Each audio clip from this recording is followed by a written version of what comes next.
When I'm competing, like, I get really nervous before and I feel things like after. Like, every time I play, I never feel anything. Like, I don't feel any sort of nerve or like scared or I think about winning or anything like that. It's just me in the game.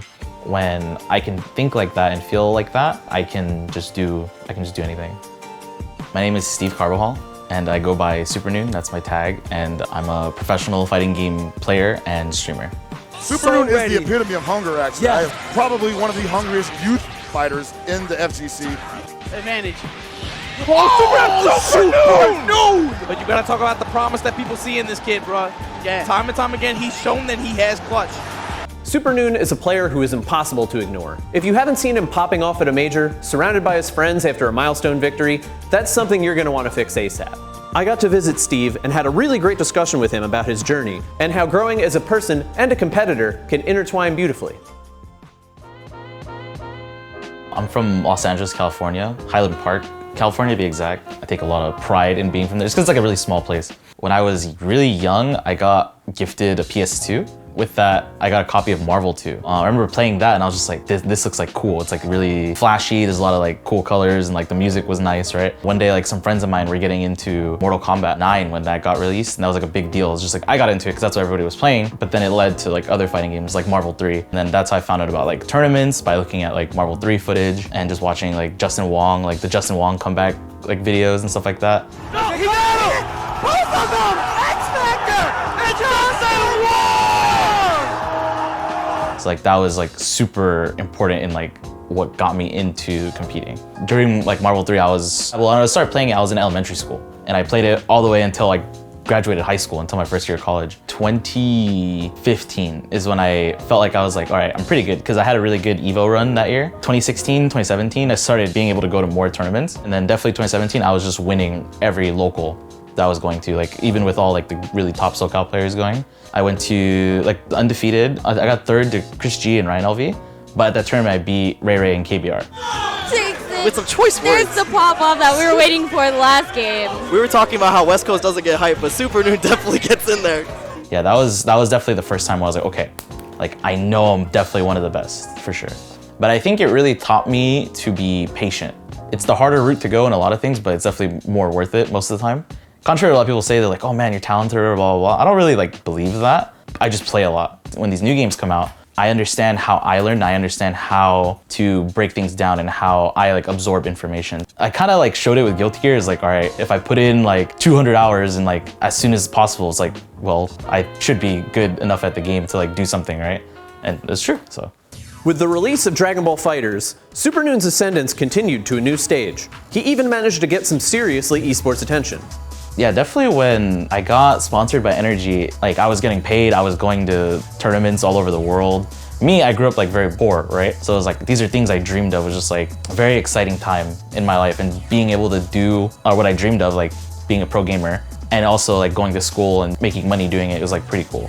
A big moment for me, it was in Dragon Ball, was when I beat Chris G for the first time. Get the Dragon Rush! Get the cross up! Level 3, it's coming! Oh no, he spent the bar early. Okay, got it anyway, Supernoon. Moves on to lose his finals. Be careful, kid, don't break your ankles. The pop-off, an extreme pop-off for Supernoon. That one was like the big motivator, and I was like, okay, I can do this. Anyone that's known me for a long time, definitely better about it now, but I'm very emotional. Like I wear my emotions on my sleeve for sure. Like, Supernoon! Supernoon's gonna take it! Speed to kill with Supernoon up to the Aqua! That is Supernoon Rose. I'm definitely better about it now. When I was younger, it was like kid like salty at a game, right? But when I'm playing, like I feel like you can see it, like how I feel. I don't know how to like half-ass it. It's just like I'm either in it or I'm not, and I feel like people can see that when I play. Eventually, NRG moved on from its investment in the FGC, but Supernoon, older, wiser, and better than ever before, was prepared for whatever life might throw at him. When I became a free agent again in the middle of Dragon Ball, I was kind of like at a crossroads of like, okay, am I gonna keep doing this? Am I gonna go to school still? Like, what am I gonna do? So I kind of gave myself like an ultimatum. I was like, okay, if I don't do well at these tournaments, I'm just gonna stay in school. If I do well, then I'll keep trying. So like, it's pretty funny because I did well, made top 8 at the World Tour Finals and everything, right, that year. Supernoon's gonna take it! And the pop-off! Finally! Woo! And then the pandemic hit. So I was like, huh, This is interesting timing for this, but like talking to like Sage and a bunch of other people, they're just like, you should stream. I was like, yeah, sure, I'll try it. Back when like I was traveling and stuff like that, I kind of didn't like the idea of streaming. So I didn't really know like how to stream really. But then when I was just at home every day, like not going outside doing anything, I was like, yeah, this is easy. I'm just sitting here playing games, talking to people. And then that's when I really grew like into it and grew to like it. So like now, yeah, like I stream full time, more than I compete, honestly. Yeah, that's kind of where I am. I'm just like streaming, creating content, trying to like find my rhythm in doing that and like creating the things that I like personally, but also creating things that other people enjoy too. So like, I think that's why a lot of people enjoy my stream because it's very me. I don't really like put on like a face or anything like that. So if I didn't stream, I would not be able to like support myself. Like I wouldn't be able to like pay my bills, pay my rent, like buy food, stuff like that, right? Yeah, I don't think I know anyone who like just exists off competing alone. As the post-pandemic world began to open up, the first few in-person fighting game events started popping up. It couldn't have come too soon for Supernoon. Competition is also coming back. Like Guilty Gear's online has been great. It's been a good substitute for offline. For me, like being who I am and like competing for so long, like there's no replacement for like LAN, right? That's why I haven't been competing as much in like online Guilty Gear. Like I haven't entered a weekly. I only entered like bigger sized events. I'm definitely one of those people waiting for those opportunities to play offline because that's where like I'll prove that like I'm real. I played Dragon Ball for 3 years before I started playing any other game now, right? So like Strive, it wasn't too hard because there wasn't anything happening with Dragon Ball at the time, right? So I could just devote all my time into Guilty Gear. For me, it never seems demanding. Like I kind of just get lost in it a lot of the time because it's just like, oh man, where did the month go? I was just playing Guilty Gear for like 10 hours a day. Dragon Ball, I don't know, I've played it so much, I put like thousands of hours into it. It's just like second nature to me. Like I don't think I could forget how to play that game. And like Gear, it's like so fresh and so new. And I don't know, I feel like the game is really good for a player like me. I just trust like my instincts and it carries you. Like I don't think you have to play 1,000 hours of Guilty Gear to be good at it if you are a very good fighting game player. I think what motivates me is just a lot of my friends have helped me get here. I think about all the friends who like have done so much for me like throughout the years. I feel like if I gave up, it would be disrespectful in a way. Yeah, all these people believed in me, like they saw something in me, right? And they wouldn't have gone out of their way. And it's not like they're doing small things too, it's like huge things. Like if they're willing to do that, then I should be willing to put up like my part. I don't know what's gonna happen and I don't know what could happen if I don't try. So I just wanna keep going and seeing what happens basically.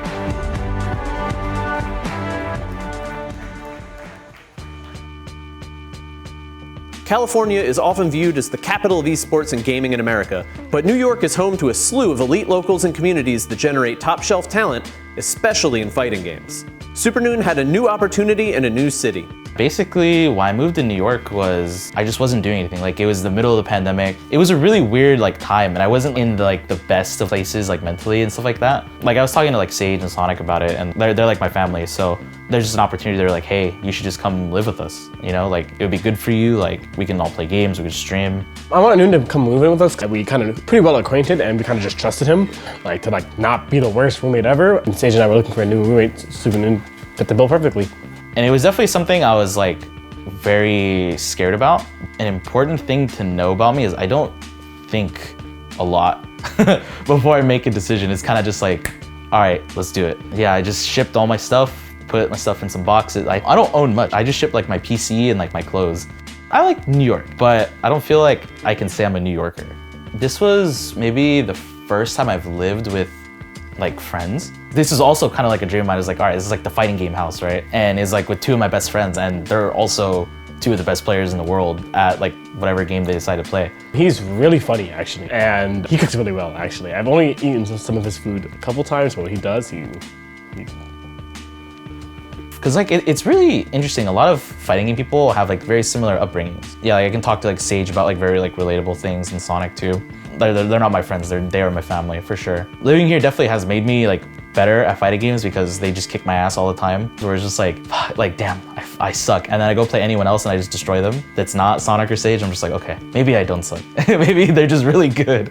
Supernoon has no shortage of iconic FGC moments under his belt, but one of my absolute favorites was his run in Dragon Ball FighterZ at EVO 2018. Yeah, whenever people ask me about that EVO and like how I felt when I made that top 8, yeah, that day I remember I felt like garbage. Like I woke up and I just had to like puke for some reason. I was like, dude, what did I eat? Because I wasn't like drinking or anything. And then I was like, oh God, it's 11:30, I have to go play. So then I got up, went to go play my first match, which was like Korean wrestling match or something. And I remember I lost the first game. And then he kind of popped off a little bit. It wasn't like disrespectful, but he started like smiling and he was like, yeah, I got him. And I was like, oh, okay. Like that got me like so pissed. Like I said, right, like I'm super emotional. So like that got me like really like zoned in. And I was like, okay. What happened? Why is he feeling himself? Oh my gosh, Supernoon. That was so close. It was way closer than it had to be. And then yeah, like I just went on the losers run. Like I beat Hook, I beat Alyun. When I beat Hook, I actually started crying. In that moment when I beat him, I made top 8 already, like mentally. And it was like all my friends got that. They were just like, yeah, like you're not losing to anyone after this.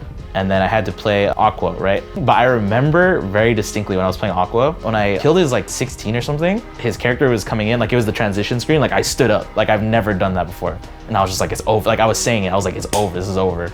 It felt like that was the moment that made it all worth it. For like not giving up, playing, like sacrificing all the things I have, like putting in all the hours. It was just like, I finally got it. Cause that was one of my dreams, was just like, I need to make an EVO top 8. That will mean like I'm good at fighting games, right? It's not gonna finish him off. Unfortunately, not enough meter to kill with that. Supernoon hooks on Aqua with an IADH. And Supernoon makes it to top 8, swarmed by the rest of the Americans looking to see him do it. Go! There you go, raw emotion, and this is what I love to see from all of the players. Drops to the ground, you better believe those tears are coming out. Dude, I'm almost tearing up myself, man. Got the job done. Me too, yo, I'm here. I feel like a lot of the time when I've done really well, it's because like my friends believed in me more than I have.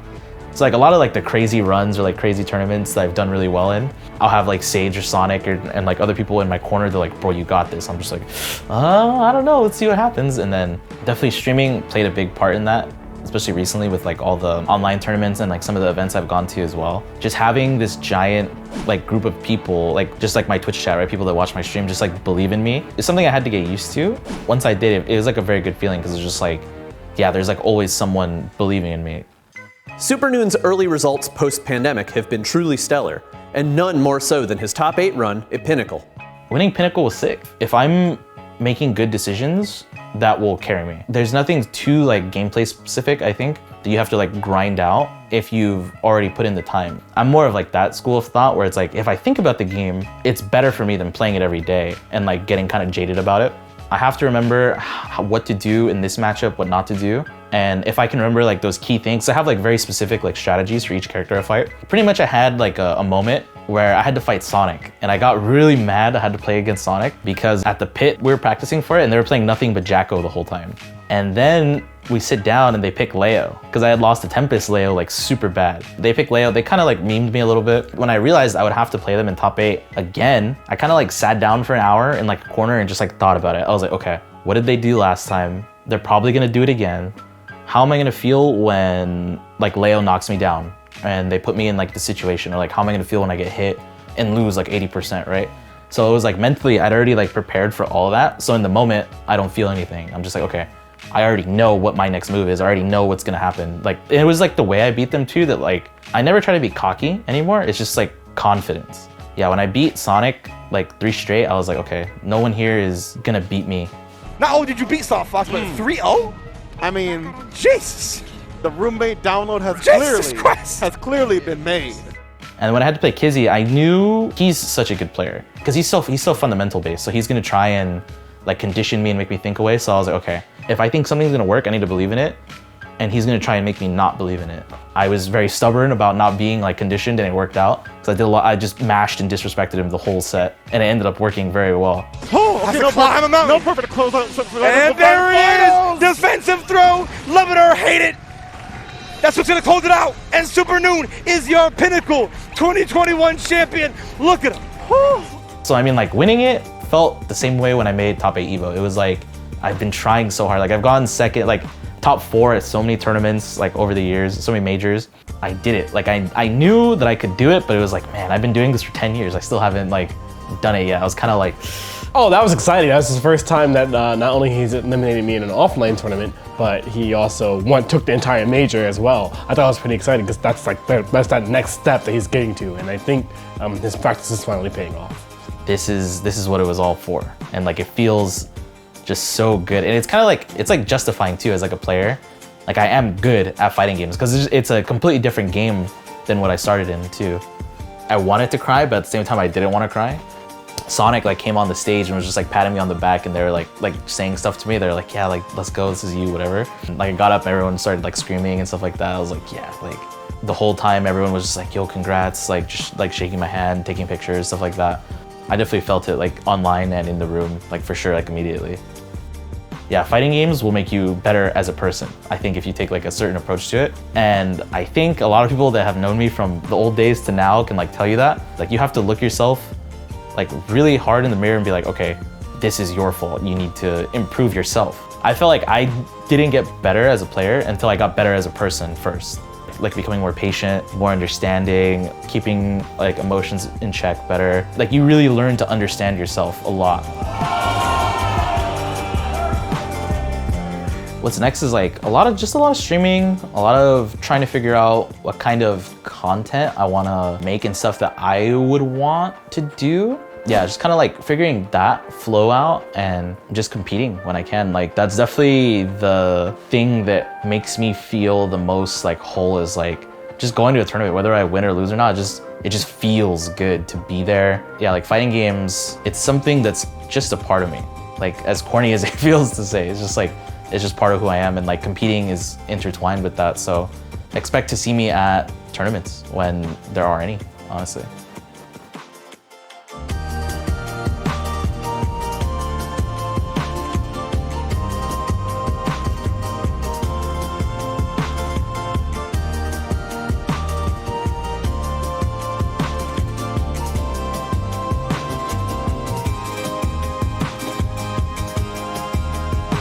Basically, I was signing up for a tournament when I was like 12 years old or something. I was like, huh, I don't want to enter as like my real name, but I was like, I'm really bad at these games, so I'm a noob, right? Like, because I would play like Halo and stuff, everyone's just calling each other noobs and stuff. So I was like, but like, I'm really bad, so I'm like a super noob.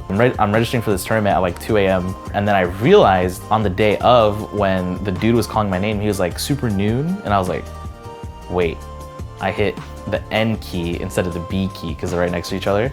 So then I ended up doing like all right at that tournament. It was like one of my first tournaments, and like I was like talking to people, and that's what they knew me as. They're like, oh, Supernoon, right?